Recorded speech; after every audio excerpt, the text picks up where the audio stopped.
Hello, I'm G. Dunsten, the real estate educator. As a CRS instructor and also an active real estate agent on the Eastern Shore of Maryland with Long and Foster, I'd like to personally invite you to the two-day CRS Class 210, Building a Referral-Based Business, that we'll be conducting in your marketplace in the coming weeks, offered and directed and delivered thanks to your board of realtors. And this course is 2 full days. It's intense and information rich, but we'd like to take the time for the next few minutes to give you some things that a course is about, and at the same time, hopefully give you 2 or 3 good ideas that you'll be able to use right away, regardless of whether you are going to be in a position to join us or not. And so one of the things that I find as we teach and travel around the country, and I find as even in our own company, Long and Foster, that we know that people get leads in a variety of ways. And when I poll groups of people and say, you know, where do your leads come from? We originally and almost always start with the obvious, the traditional forms of marketing, where many of us for years and years and years have spent time, energy, and money trying to capture the attention of the public with what we call a one-way form of communication, and some people say shouting at the public in hopes that we'll be being seen.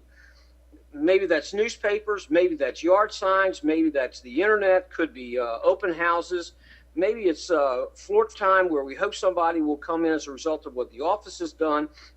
Maybe it's a past customer, or maybe it might even be a referral from grandma. But when I ask people, you know, are all of the leads the same in terms of their quality, we get a big division of the house. And when we sit down and challenge people to say, where are your best leads coming from, those that enable you to be able to have a higher chance of being able to do business with them, and those who come to you at the same time, perhaps even more willing to be open and honest and forthright with you, the groups become somewhat different. And past customers, those referrals from grandma, friends and neighbors, people who we know in organizations, clubs, vendors who perhaps we've sent business to, who in turn might send business to us, and or maybe a blog or something that we're doing with a video on the internet, and current clients and customers as well, if they know that we're interested in helping their friends, all begin to raise to the top, just like we'd see cream that would be coming to the top of a bottle of milk as it sat for a while. But what we also know is that most of us are using sort of a swag method, sophisticated wild guesses, to be able to think it through, and we haven't taken the time to truly analyze our business. And so one of the things that we do in this course is we give you an opportunity to not only look at national numbers and regional numbers, but more importantly, to harvest your own. And we start out by using 2 effective questions that every time we suggest that you interface with a prospect, whether it's a past customer, somebody walks into your office, somebody who comes to you through the internet, you begin to, as you begin to interview them and you get to know them and they get to know you, these are the top 2 questions that we strongly recommend. What caused you to call me, and why did you wait until today instead of calling me sooner? And in turn, we suggest that you want to set up a matrix, and we provide some ways of tracking this, which is my form, which is where I have a place to fill in the information on the prospect and whether they're buyer or seller, they're both. And as they tell me what caused them to call me, and or why did they do it today instead of sooner, I'm checking the boxes to begin to determine where my sources of business are coming from.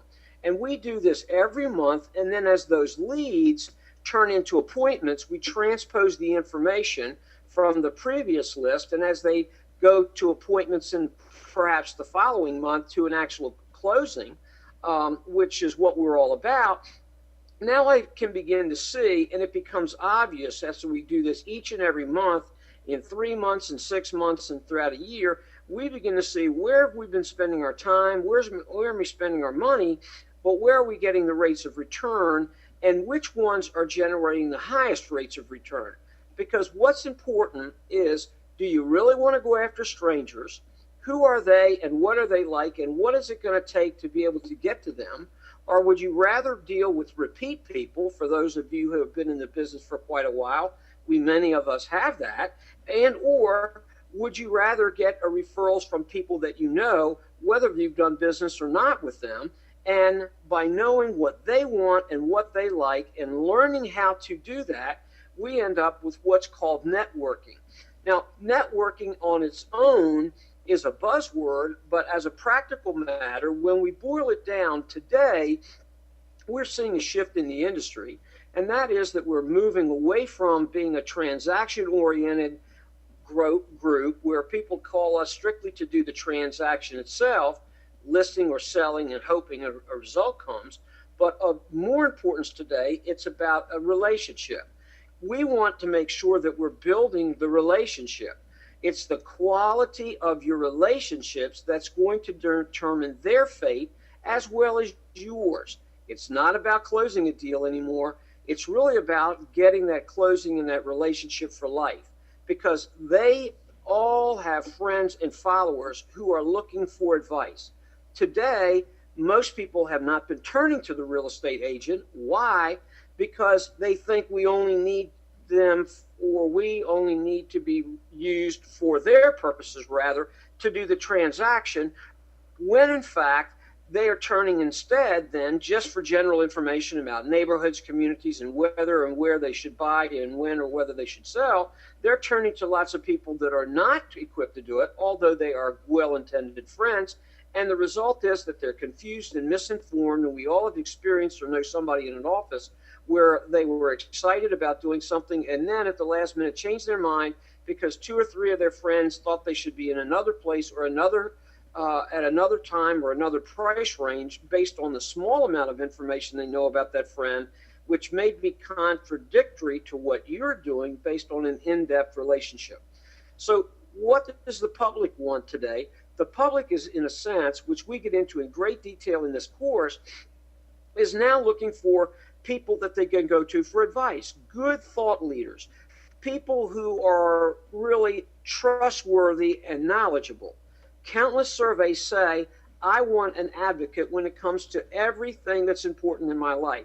So we want you to become the ambassador for your community, as well as the particular areas that may be best suited for them, whether they're buying or how to find the right buyer for that home in a market that might be very competitive and may be underperforming to what it used to be in previous years. We'll talk specifically about how to take your database that most real estate agents have made into nothing more than a glorified telephone directory, and how to harness that database so that we can have action plans by dividing it into groups of anywhere from 6 to 10 different groups, perhaps one where it's for your referral types of people, another one for your past customers and clients, another type of action plan that would be tied to things that would relate to your neighbors or current prospects. And so we'll build a system for you that will keep you on track and allow you to be more focused and more efficient as well in that regard. We'll talk about what makes for good long-term relationships and the different groups of buyers and age groups and generations and what they're looking for in personal contacts. So we'll talk about how to do things in a traditional form as well as offline, as well as how we can more effectively position ourselves and market ourselves online with elements that would be included in each of those groups. And we'll develop communication systems for you, such as how you can be able to be good at blogging, as well as being good at keeping in touch with people who are probably one of the best sources of referrals. And it's a system of what we call 3-10-30, just to follow up with them after they've moved into the house. So systems and touches in a meaningful, non-offensive way, channeling your efforts into the areas that will be more productive, and also shifting some of your marketing and advertising dollars to be used in the same way so that you will effectively end up with more business, better relationships, a higher batting average of getting people to take good, positive decisions. And as a result of those, whether it's to buy right now or not, whether it's where to go and why it's a good place for their family to be located in their next future move. They in turn will become raving fans. So they'll be the best people out there, who in turn will generate more and more people, because as I wrote in an article not too long ago called "How Many Who's Are You in Your Whoville?", we don't no longer need hundreds and hundreds and thousands of people in our database. We just need to have a really good system in place so that we can touch base and keep people informed in what is important to them. Today, it's not about us. It's understanding what's relevant to them and being there to offer your services in an effective and efficient manner. So we hope that this helps you today and go out perhaps and beginning to do some things in your own businesses before the class, but we sure hope you'll join me and many of your peers in our class at your association, which will be 2 full days all about getting better service and at the same time increasing your referral business, brought to you by your association and CRS. So we hope you'll go onto the website, sign up. We have limited seating, and we look forward to seeing you then. Thanks so much.